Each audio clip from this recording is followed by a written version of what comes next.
Good morning, everyone. Thank you so much for coming to our breakout session after a rousing convocation, talking about tailwinds.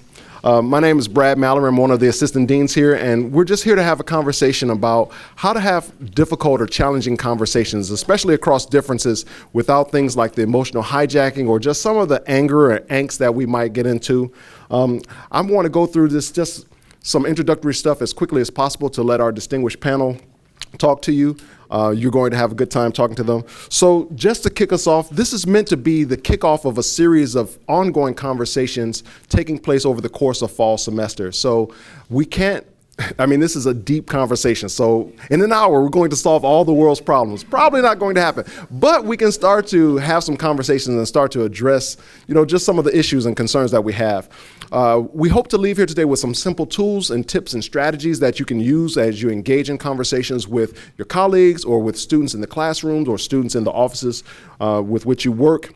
We're going to go over some scenarios. So we created some scenarios of possible conversations you might engage in, and then discuss what ideas we want to carry forward. So like I said, this is meant to be the tapas, the small plates to an ongoing conversation. So you all kind of drive the bus in that regard to say, we want to learn more about these things. And so my office, in conjunction with the Learning and Teaching Center, will be putting some programming together for you all. So let's start with the current situation. Where do we find ourselves? We find ourselves in extremely polarizing times. I wouldn't necessarily say the most polarizing, but definitely top 5 maybe for polarizing times. What we have, unlike in times in the past, is our ability to know everything with social media and just the way that we are interconnected. And then people have a greater interest. And so ways that we experience polarization is AI, political differences, a host of isms and phobias that go on and on. So, we have to choose whether we succeed together or if we fail together. Because, like the title said, we're all in this together. And so whether we succeed or we fail, it's going to happen because of how we engage and converse with one another in productive ways. So our agenda, I want to establish just an agreement for the conversation because, when you talk about challenging conversations, that could raise the ire of individuals. And so we just want to level set a little bit to just say, as professionals and colleagues in this space, let's do some things to make sure that we're all okay. And as we engage in these conversations, it can be tough and we can wrestle with these things, but let's wrestle with the concepts and not each other. Brief overview, talk about some strategies from our distinguished panel. I can't wait to hear from them. We have some scenarios that we'll kind of role play some things a little bit, and then discuss, as I said, what areas we want to take a deeper dive into going later into the semester. So simply, I just want to say we want this to be a safe but also a brave space. So safe in the sense that psychological safety is really important, but brave in the sense that if people have something to say, they feel there's a trust in the room and a comfort enough in the room where people can say the things that they express, and that we hold space for that expression. Even if people say things that don't necessarily align with the beliefs and the values that we have, we can respect that, that's not exactly where my point of view is, but I respect where you're coming from. Please feel free to take a break if necessary, if things get just a little too raucous for you. Not that it's going to be like, WWE or anything like that, but still I don't foresee anything, but just take a break if you need to. And then just listen with respect, listen actively, criticize ideas, not individuals. We're in this space to learn from each other, not necessarily debate. We're not blaming or speculating. Allow everyone to have a chance. And I'll tell you at the onset, I don't have the answer. So if you come here looking for me to bippity boppity answers, it's not going to happen. But I will come alongside you and work together collectively so that we have some shared understanding. I have a short video that just 2 minutes that I want to show to just kick us off, talking about disagreeing but not being disagreeable, and then we will transition into our panel. Will you play for me? I can't remember a time in my life when there were more people running around with more polarized opinions on more topics. COVID, elections, foreign policy, the economy, school restarts, you name it. There's no shortage of fodder out there for fiery disagreement. But your disagreement doesn't have to be disagreeable. I found a lot more peace in my life when I lead with curiosity. If I momentarily suspend my agenda of straightening everyone else out, I find I can sincerely connect with people without surrendering my integrity. How? I lead with questions. Next time someone comes at you with an opinion you find horrifying, resist the effort to fix them. Instead, try to understand them.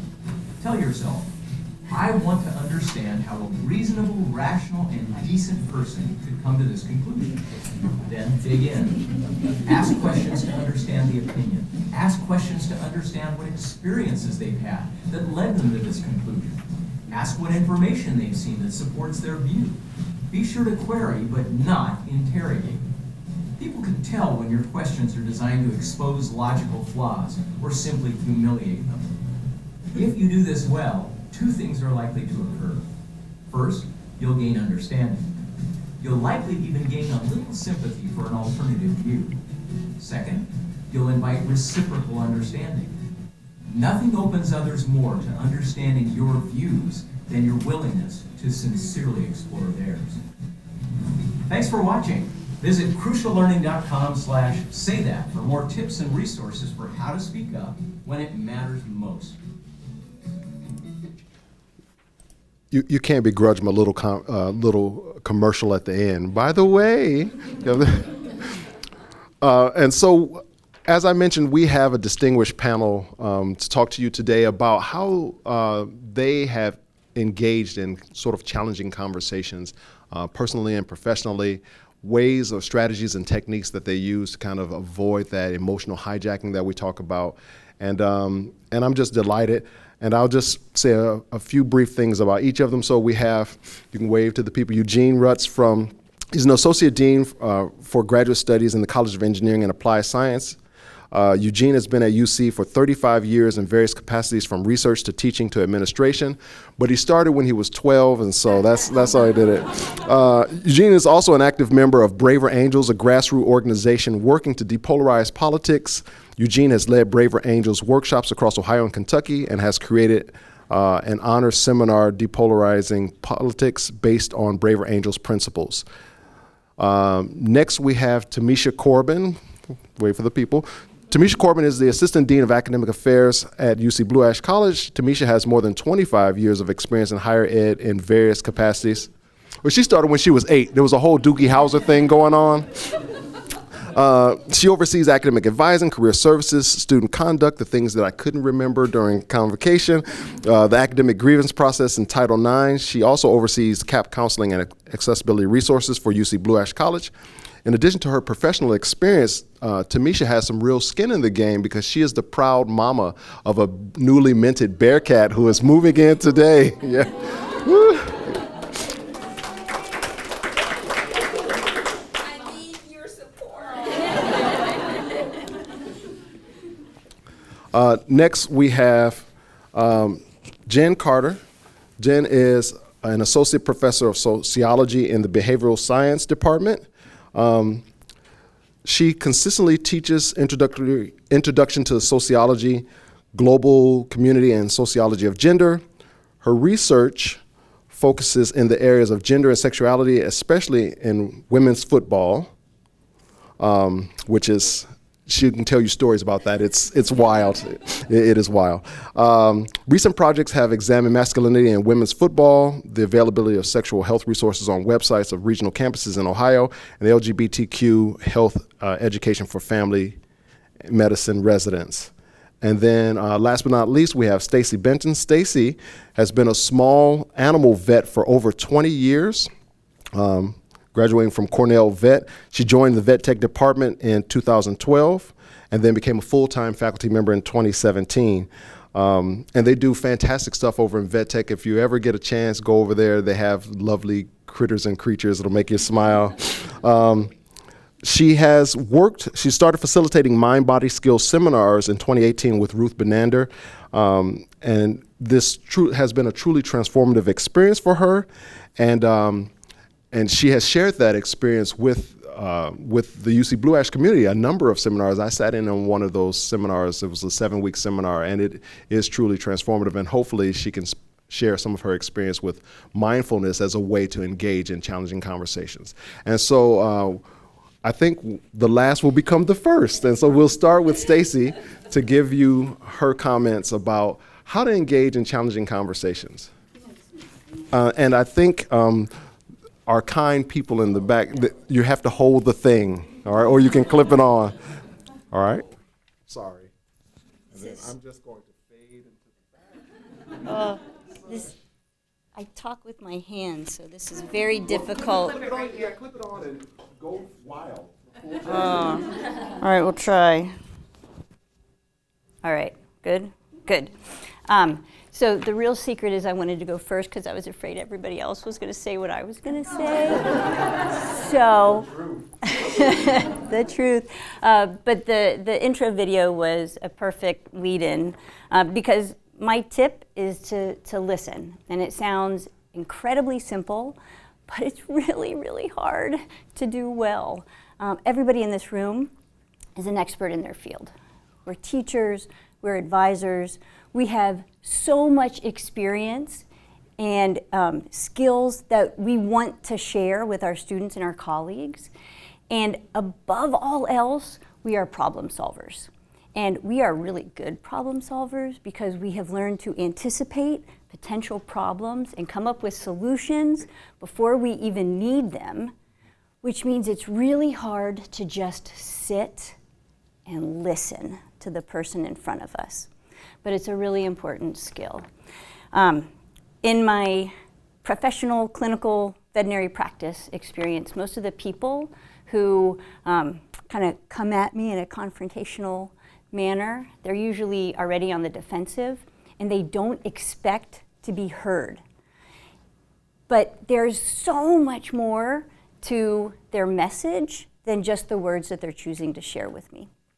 And so when I can remember to take a breath, to remind myself that it is not about me in this situation, then when I listen, when I'm present in that moment, then I am able to create an opportunity for connection instead of just conflict. And that's a really big deal when you can do that in the moment. But it's hard, and I'm not very good at it yet, and I have to practice a lot. And in particular, I am terrible about thinking on my feet, which is why I'm not an emergency vet, I'm an academic vet. And so I have to, this is the truth, I am very authentic, I have to rehearse. I have to think about phrases and think about potential situations. And I feel really silly doing it, but I just say it over and over again because if I have that phrase in my brain, then it's more available to me right then when I need it. And so my current phrase is just, tell me more. And if I can come up with that in the moment, I'm pretty darn happy. What I also try to do when appropriate is acknowledge the emotional context of the speaker. And so I might say something like, I hear your frustration. It sounds terrible. Can you tell me more? And those can be very simple but powerful ways to interact positively with somebody. So if I'm completely honest up here, most of the confrontations I experience are with my children who are also college-age students. And literally, as I was typing out these notes last night, my son's sitting next to me and he looks over my shoulder and reads it and goes, "You're wrong." And so I do my breath first, and then he says, "Is that a Stacy sigh?" So in my house, I do so many deep breaths that they now have a name. They are called Stacy sighs. And so I start with a question, and he goes, "Is that a mom question?" Yeah, so I did another Stacy sigh at that point. So the reason I bring this up is that the techniques don't always work. They're not always successful. But I know when I approach a situation from a place of curiosity, from a place of compassion, that feels like it aligns much more with who I am, who I want to show up as, how I want to present myself. So even if it doesn't work, I'm going to keep practicing. I am going to keep trying, because when it does work, it's really quite extraordinary. And so thank you for listening. Those are my tips. And I am going to hand this off to whom? Thank you, by the way, for being here. And while we do this handoff, I'll have to say that the plants in Stacy's house are thriving from all the exhaled carbon dioxide from Stacy's side. There you go. That was so biology. Still got it. Still got it. Well, thank you. And again, I'm Eugene Rutz, day job, Associate Dean in Engineering. What brings me here is my involvement with Braver Angels, which, as you heard, is an organization that's attempting to depolarize politics. But normally we think of it in the political realm of who am I going to vote for, but whether you're talking, as the video showed, about Democrat, Republican, or any other issue, everything seems to have become polarized. So these techniques and these ideas work well. And the basic idea with Braver Angels is, hey, you vote differently than I do, but we're neighbors, we're not enemies. So how do I learn to see that? So I'll echo a few things and repeat them because they're worth hearing. Curiosity, the first thing he said. If you can see that sign in the neighbor's yard and rather being treating it with contempt, go, what is it I don't understand about that individual that would lead him to want to vote for that candidate? Or what is it about their background? What is his story, her story, that maybe would let them support this cause versus that cause? So that idea of curiosity. What is it? Tell me more. So all great kind of things. So in the introduction, Brad mentioned that I teach a class. Troy was in the class last year. In the first iteration of that class, a young lady said in her evaluation, I was so upset. I was really perturbed with you for spending so much time on listening. I know how to listen, until I realized I didn't. And just to say it again, what we're trained to do by media, by our interactions, is listen to respond. I'm ready. I'm thinking already about how I'm going to respond with a clever comeback, or to your point, we're all very bright people in this room. How can I respond in a way that will show you I know this very well? We aren't trained, nor are we practiced in listening to understand. So in practicing to listen to understand, we now have space to realize, there is more here, and I'm not just trying to win my point. So as was mentioned in the video, we're not trying to win an argument now. There's places for that. There are times for that. But when you're talking particularly about your neighbor, when you're talking about your colleague, when you're talking about a student, we should be listening to try to understand where they're coming from. What are the stories that they have or the experience that they've had that lead them to a particular way of seeing and being. One of the other things that so I would say the essence of Braver Angels workshops, which I lead, is that one, listening to understand. The second is we come to realize that none of us have a complete picture. Take any situation you can imagine of something that happened, whether it's an election, whether it's Israeli-Hamas war, whether anything you can imagine, none of us have a complete picture of that. The only way I'm going to get a more complete picture is likely to hear from someone who's very different than I am, whether that's from their experience, their ethnicity, their background, their viewpoint. If I'm just talking to the people who are like me, I'm not going to understand much more. Only in engaging with someone who's different, who brings that different perspective, can I have a more complete picture. Now, the nice part about that is when you do so in ways that we just talked about and we're on the video, when you do so in ways by asking questions of curiosity to understand and showing that respect, you're likely to have that reciprocated. Not always, to your point, that it doesn't always work, but you're likely to have that reciprocated so that we can engage in these kind of conversations when the other person realizes, you'd like to know about how I feel and where I'm coming from. They then might, hopefully, will reciprocate with that. So we need others. The point is we need others, and we need others who are different in order to have a more complete understanding of any of our complex situations that we are dealing with today and we always have dealt with.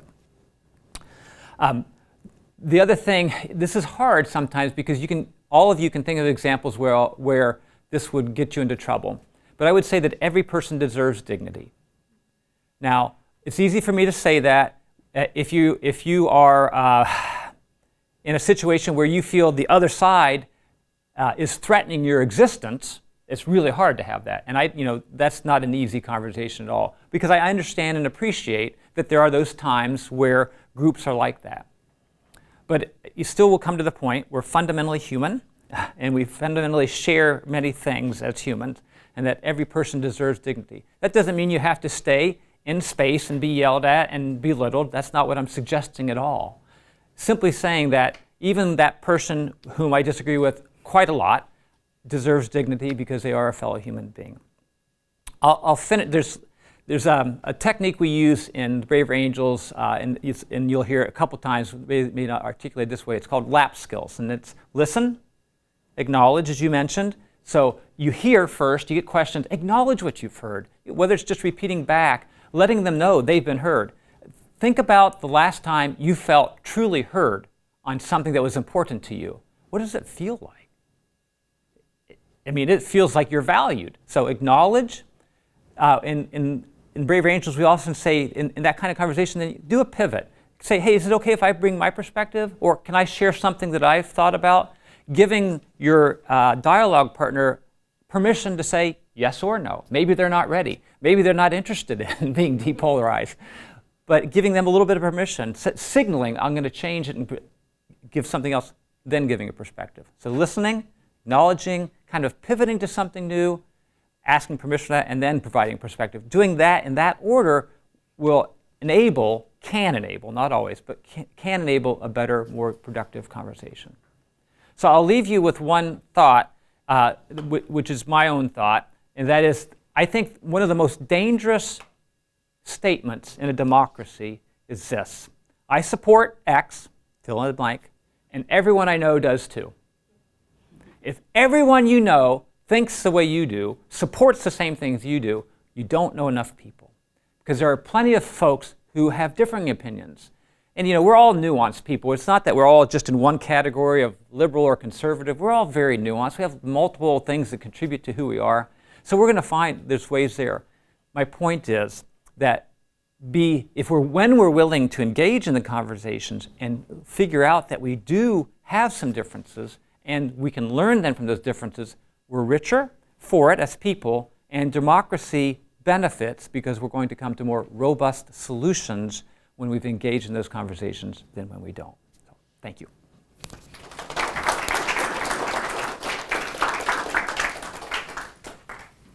I hooked you up with the good spot.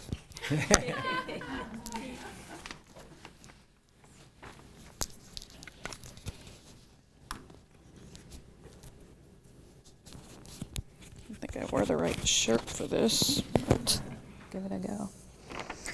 Okay, well, I teach sociology, and we can't not have difficult conversations because it is literally what we do. It just is. Probably the largest kind of way of thinking of sociology is what's called the sociological imagination. I argue it's the most important concept because really what it asks us to do is to examine the taken for granted. And that could be something as simple as, why did you come in here and sit down in those chairs facing the front of this room? You didn't do it because you were innately born with this idea that you should, in fact, come in this room and sit down in those chairs and face the front of the room. You did it because over time you've learned somewhere, somehow, that this is how we do things in our particular society, in our particular culture. And if we leave our culture and go elsewhere, they might do it differently, right? And so sociology really starts from this idea that we need to examine the taken for granted and to look beyond our own personal experience. The challenge that creates is our personal experience is our experience. It's what we think the world is. And so our students really struggle, most young people struggle to see beyond what they've experienced so far in their lives. And to be honest, older people do too, right? But in the context of the groups we're working with, young people think my high school did it the right way or did it this way, so every high school looks like this or does it this way, or so forth. And so I think a big part of what I try to do is to approach everything using that sociological imagination, seeing the broader context, seeing outside what we're doing, and that's uncomfortable. And so I think it really goes back to both what Stacy and Eugene have said about kind of the listening part and being open to new ideas and new things. And so I start really early in the semester setting this up. At some point during the semester, every student is going to feel uncomfortable at some point with something that we are studying. And so I really approach things with a really practical lens. We're in my class to understand sociology, thus we will focus on what sociology finds, what it says, we'll focus on the research, and that may or may not align with your experience or your opinion or your beliefs or your values and so forth. And so at some point we're going to come across some research that says something that goes against pretty much every student at some point is going to experience where it goes against. And so I start from kind of that practical sense. I've had some significant challenges more recently, but all through my career with students pushing back on information, refusing to do certain lessons, certain topics. And so I'm just going to share a couple of kind of the practical things that might help when things go bad. Because they will at some point go bad. It's just how this works. If we have difficult conversations at some point, someone's going to be upset, hurt, and so forth. And so I like to think about, okay, it's going to happen, so then how can I kind of mitigate the damage, so to speak, when it does happen? So the first thing is that I do try and upfront warn students about the content that we're going to be doing. And I focus very heavily on my course objectives. That works for me. It may not work for you, but I focus really heavily on my course objectives because I didn't create those. They are the universities, and that's what I have to teach. And in some ways that protects us because if something goes wrong, one of the first things that's going to be asked at higher levels from Tamisha's office up is, what are your course objectives? What was the assignment structure? What was the conversation about? And so forth. And so my course is easy because we have very clearly stated things that say you have to learn about race and class and gender and things like that. That's in the course objectives of nearly any sociology course, which helps me, may not help you as much, but you can think about where does this fit into those course objectives because that can be helpful in protecting, and I don't know that these are the right words necessarily, but helping you as you navigate a struggle or a challenge that's happening with students. I also try and do some things to point out that we actually aren't incredibly polarized. Our politics are polarized and the way we talk about it is polarized. But when we sit down and actually talk to people, which is probably what Eugene's project or whatever you would call it finds, we actually aren't really polarized. And so I use a lot of data that shows that we aren't really as polarized as we think we are. Like, we aren't really all that polarized on topics like abortion, for example. Look at the data. It is not an either or in that. There is so much more nuance in even these like really politicized topics. And so I really try and emphasize that we aren't that. So just an activity that I use for some of the complicated things we talk about is what's called a crumple quiz.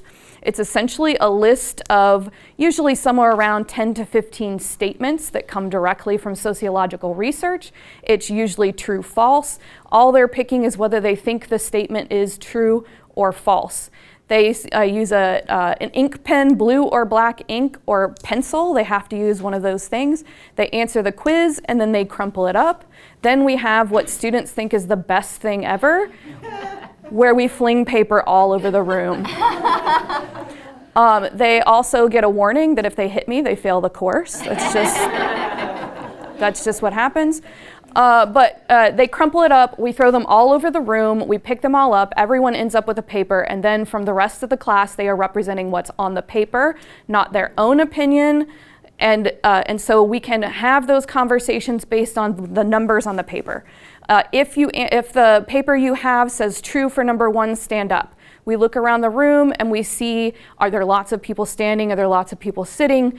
How did we answer as a group? And again, it takes that out, that individual's experience or opinion out of it as we kind of talk about things generally. A couple other things when it goes bad. I like to do follow-up. I like to try and mitigate things as they're happening and then do a follow-up. So when a student shares their opinion, you know, one of the things is, I'm sure there are lots of other people in the room that have a similar opinion. Let's talk about the sociology. What did the research say? And how does that align or not align with your opinion? Because it may not, and that's okay too, because there's all kinds of research that finds things that doesn't align with that. But after class, I'm then going to follow up, especially if we have a really heated conversation. I'm going to follow up with that particular student or any other student that I saw that had a really significant reaction. I'm going to follow up with them directly. And then I'm going to follow up with the entire class. And I'm just going to, this is kind of the language I kind of use. I know we had a tough discussion with some difficult moments in class today.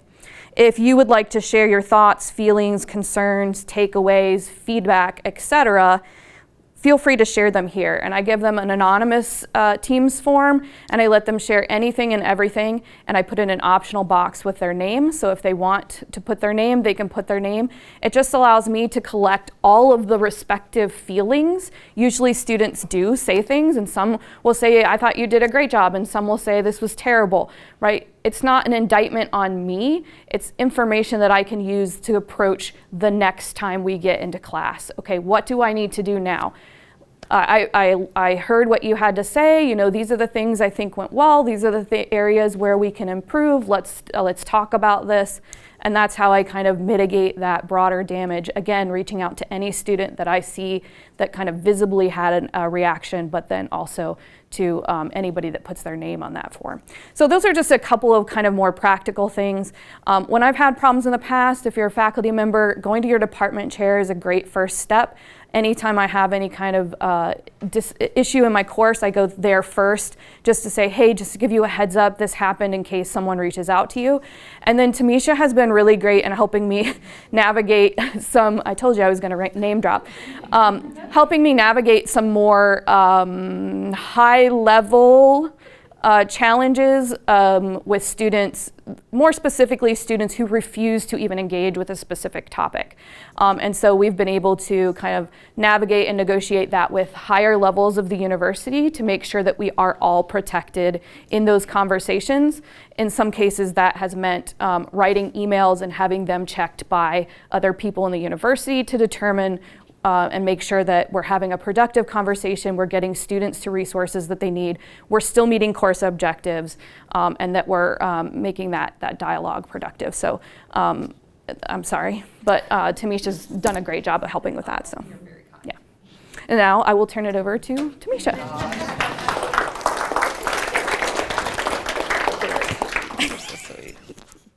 Okay, so here I go. And I'm going to be the one to say this. Brad was like, hey, Tamisha, can you serve on this panel? I was like, what are you talking about? Like, me? Like, I don't know what you want me to say on this. So I'll just, if you all have worked with me, you know this is me. This is who I am all the time. My daughter was in yesterday, and I introduced her to people that had never met her, but everybody's heard about her, and she's just laughing because she knows her mom, right? So I needed to work in an environment where I was authentic, and I feel that I hope that I bring that out when I'm working with people, right? Because who I am at home is who I am here, who I am with my girlfriends, hanging out, whatever I might be doing. And I think that when it comes to difficult conversations and just working through things, let's just talk as people. I mean, I'm not gonna say anything that's rocket science, right? Like, I'm not saying anything that's rocket science, but let's just have a conversation. Like, what is going on? Sarah, can we talk?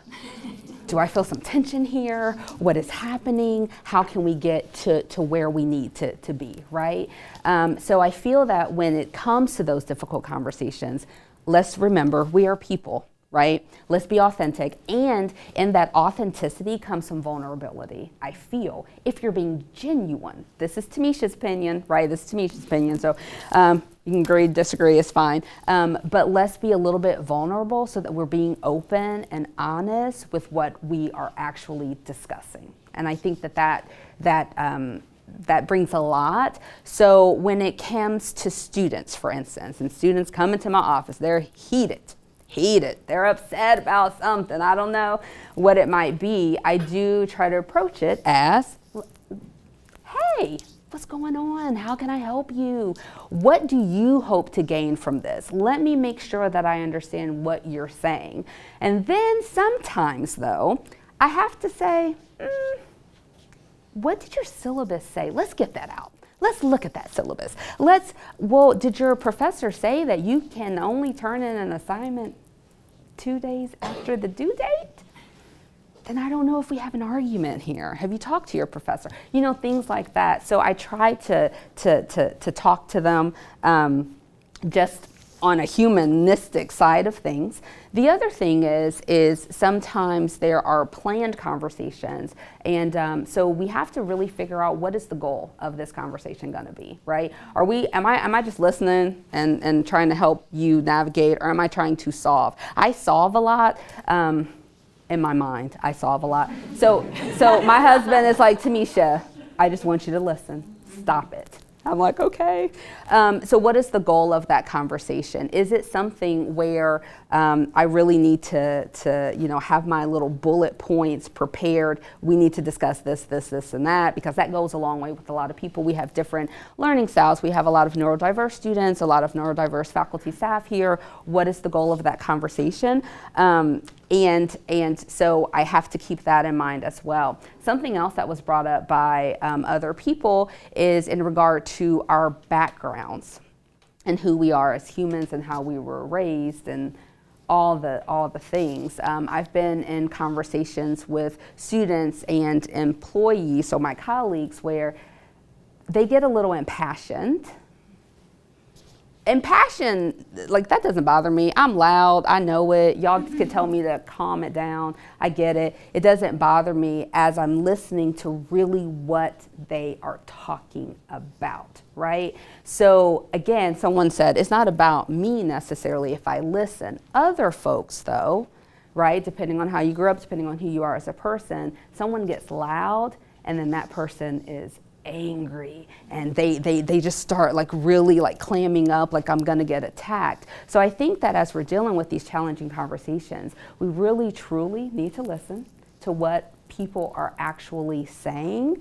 The other part of that when we talk about the isms and all of those things, when it comes to how we relay information about different groups of people, what if somebody, because I got impassioned, I'm just talking about something, I get all excited and I get loud or what have you. What if someone then said, oh my gosh, Tamisha was so angry in that meeting today? What does that also do for our little culture here at Blue Ash, right? And for people when we talk about all the isms and things like that. So we have to keep those things in mind and really take a step back, I think, as we're having these challenging conversations. But Eugene pointed out, I had written it down too, so I feel special. Boundaries. No one should be attacked. No one that should not happen. And I think as humans, sometimes we're trying to be nice. Oh, I didn't want to say that.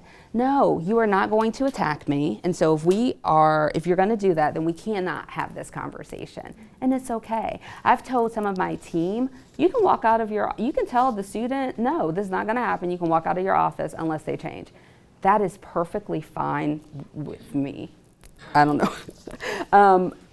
But some people may not even realize what they're doing. So I think it's really important to point those things out as well. If you feel comfortable doing so.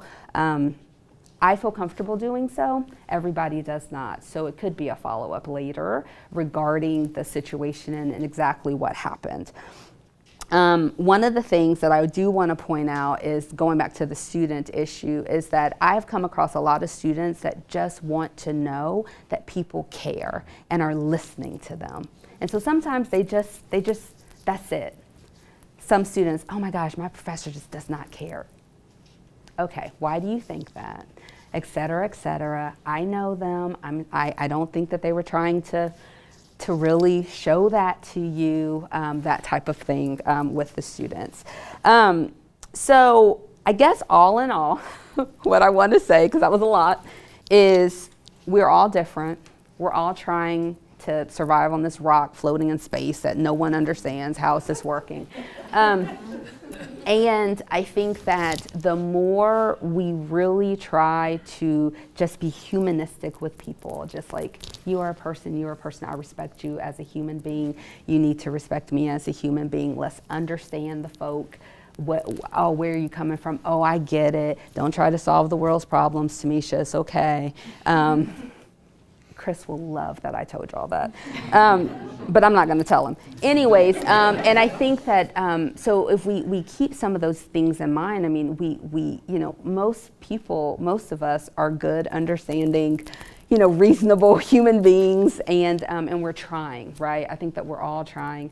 And so I hopefully I kind of summed up what everybody was basically saying anyways. And I don't think I have anything else on my list, so. Yes, that is it. Oh. See, I was trying to run away so quickly. Okay.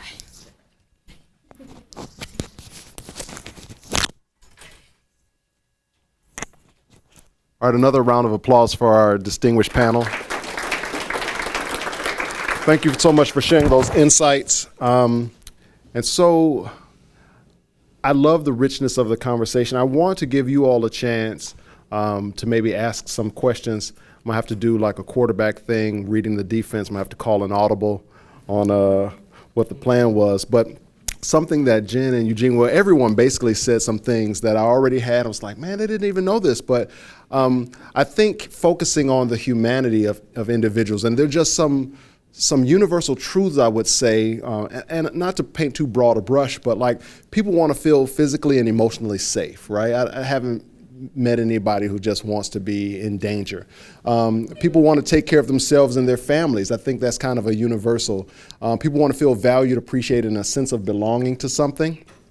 People want to be treated with empathy and compassion, and people want to be treated honestly and with respect. And I think if we drill down to some of those, and this isn't meant to be all encompassing or extensive, but if we drill down to some of those basic human experience things, I think that we can go a long way to say, well, you have a difference of opinion, but at the end of the day, we share a lot of these same values. And so something that Eugene said, I have this quote from George Harris wrote, when you've seen beyond yourself, and then you may find peace of mind is waiting there, and the time will come when you see we're all one. And it just, not to be too kumbaya-ish, but it's just a way to kind of frame things. So when we get into these conversations, I want to allow time for questions to the panel, or just questions in general, ahas, emotional outbursts, whatever you feel like. So if there's something, yeah, and Troy, we're good. Okay, go ahead, Jessica. I don't have a question necessarily, just something that I found really helpful to help students understand this concept, because I think we kind of have that process of the sociological imagination. We get this. I think it's hard for a lot of students to kind of get that humanness element. So one thing I've found helpful with my students is to ask them this question. What's 2 plus 2? 4. What's 6 minus 4? 2. What's 2 plus 5? 7. What is 1 plus 4? 5. What's 5 minus 1? 4. Okay, so there's all of these different values, but we're all coming to the same place through the different experiences that led us there. So it's using something they can really obviously understand, like a math equation, to go, yeah, all of us had these different inputs, but we're all in this same room, to kind of help them understand this concept of empathy. And also, I tell them to approach these like tough conversations like they would with their grandmother. right? Because we all have that grandma or family member who says some like crazy things we disagree with, but very rarely are we going to be cruel to them, right? And so if you can think about the person you're disagreeing with as your grandma or your crazy relative, it at least allows you to go, okay, I can disagree with this person without being mean or cruel or, kind of how to just like frame that disagreement or engagement. Oh no, that's delightful. Thank you for sharing that. Crazy grandmas. If you don't leave with anything else. Once you hit 80, you can say whatever you want, right? Any other, that's the new rule. You hit 80, say what you want. Any other questions for maybe our panel or just another technique? Thank you, Jessica, for sharing that. Anyone? Ann? I just really appreciate the panel because having been here for a little bit of time, I've had a personal interaction with each of them, and I've seen how each of these people have done those very things in my presence, both on the stage and with me. And some of you may or may not even know what you did, or but it just really reminds me that every interaction that I have with people is important. It's like, and it matters, and I just so appreciative of, this place and what we do, and I thank you for putting this together, Craig, because, I don't know who was in charge of that, but maybe you fell in a hole, and that's but I know you better than that. And so anyway, it's a privilege to be here and with all you guys. That's all I got. Thank you. Anyone else? Any questions, queries, cares, concerns, quagmires, conundrums? I might just make one more comment, and that is, we're thinking about, Jen, what you said with your class in sociology, certain topics will be this way, and certainly in our democratic republic it's this way. When we talk about polarization, we're not talking about disagreeing with one another about policies or priorities. I think in a rich, robust conversation of learning and in democracy, you need that. You need those differences. It's how we think of the other person, as was laid out at the beginning. So when I see the other person as a partner in the dialogue or a fellow citizen, then we can have a productive conversation. When I see the other person with contempt or as the enemy, then we can't. But in Braver Angels speak, disagreements are welcome. And our Braver Angels' goal is not to bring everyone to a mushy middle. You should have strong opinions because we need those, but you should embrace the conversation in a way that does show that dignity to others, to show that respect to others. So it's not, I don't want to minimize disagreements and differences of opinions or priorities because we need to wrestle with those and be brave enough, if you will, to engage with them. But when we do it in a way that we have a good outcome, then that's good. If you want to see something positive in politics, look at the National Governors Association. Mm-hmm. They have an initiative on disagreeing better. It's like, oh, thank you. They're getting some of that. So it's a very positive sign in politics. What was that called, Eugene? The National Governors Association, and they have an initiative called Disagreeing Better.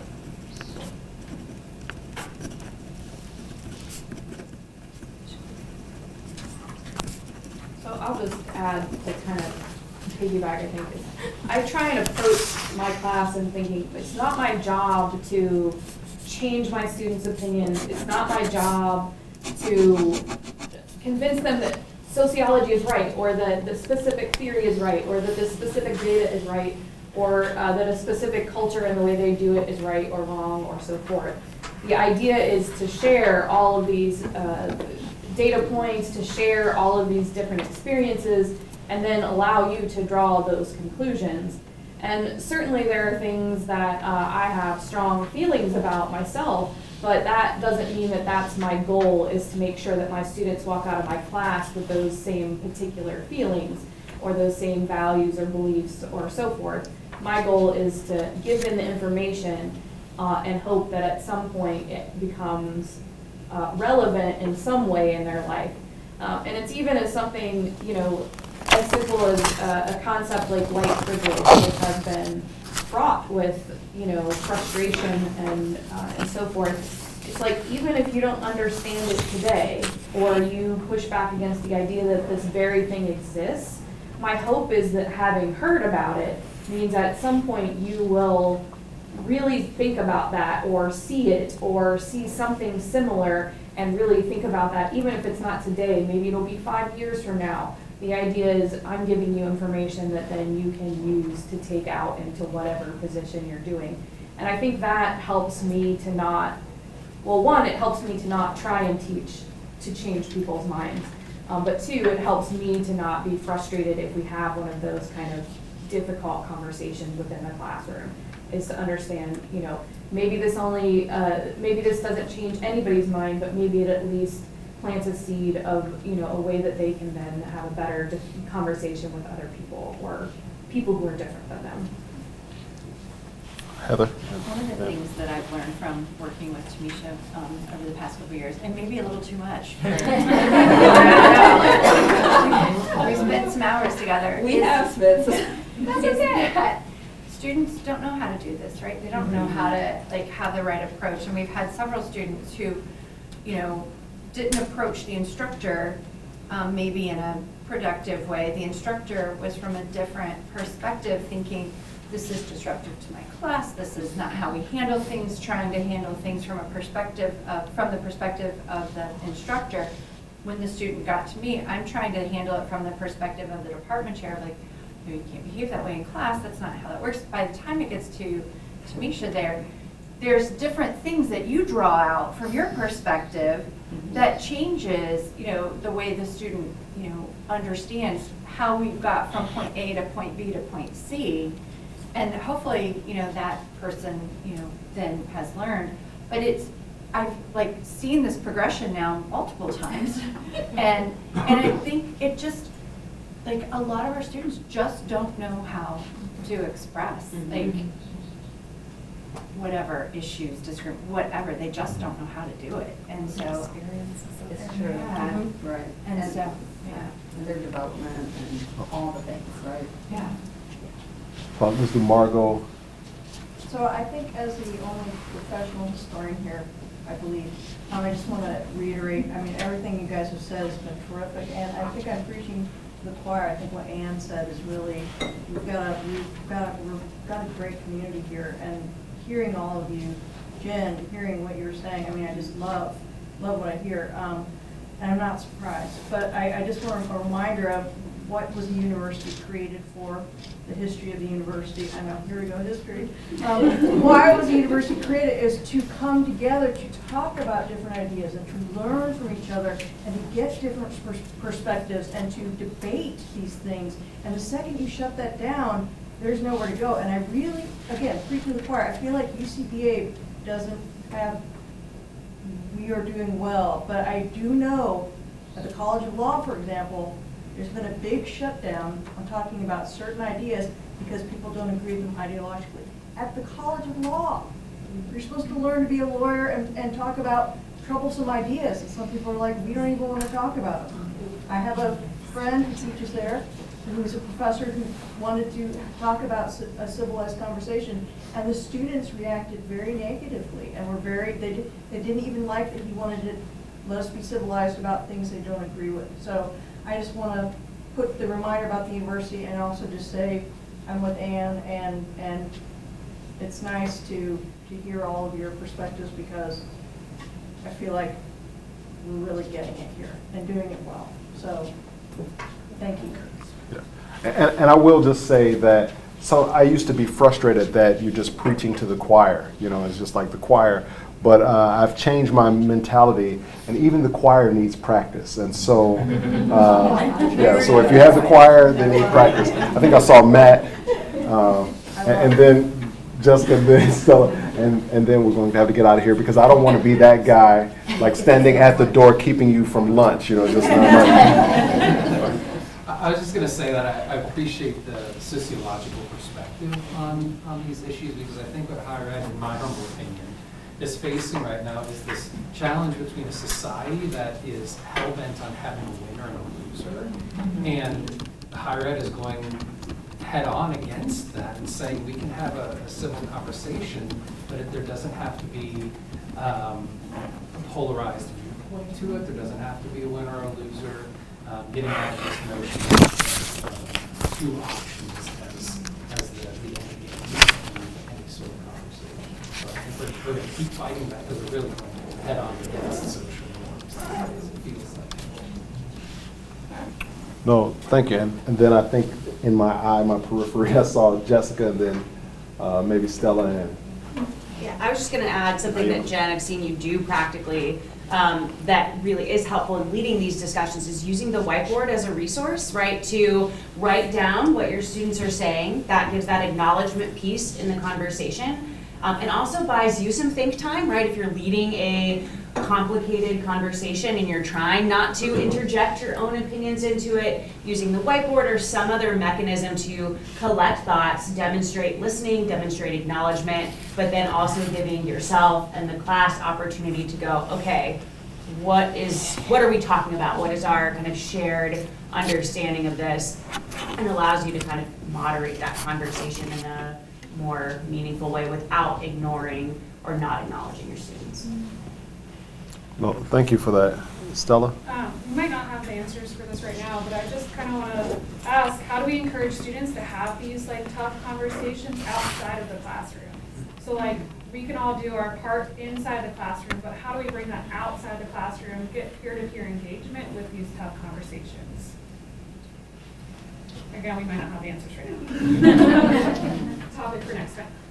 But yes, we're going there in a second, right? So we don't have the answer, but hold that thought for a second. Naila?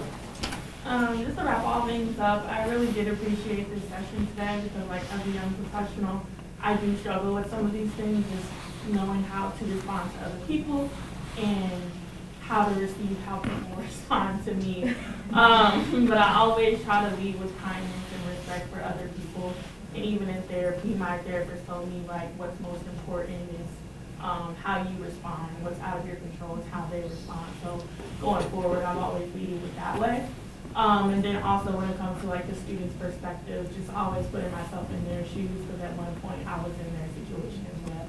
So just, not leading as a mom or dad figure, but just as a friend, just talking to them and seeing what's going on and just supporting them the best that I can. And I always appreciate that. So. Oh, that's fantastic. Very well put. We are almost at the end of our time, but Jessica said something that inspired me about using the whiteboard. This is all in the audible. All right, two things. That's my email address. All right, if you have thoughts about how you'd want to continue this conversation, please email me, or I'm going to give you another opportunity. If you feel so inclined, on the way out, grab a marker and scribble on the whiteboard the idea. So Stella, if you want to write that down, scribble on, and I'll take a picture of it. So you can either email me with your idea, you can scribble it on the whiteboard, and I'll take a picture of it. And I will work with the Learning and Teaching Center over the course of this semester to develop some programming to take that deeper dive into some of these things. I know today we just scratched the surface, but you have to start somewhere, right? You have to start scratching it. You scratch deep enough, you get a hole, and you scratch deep enough, and so forth.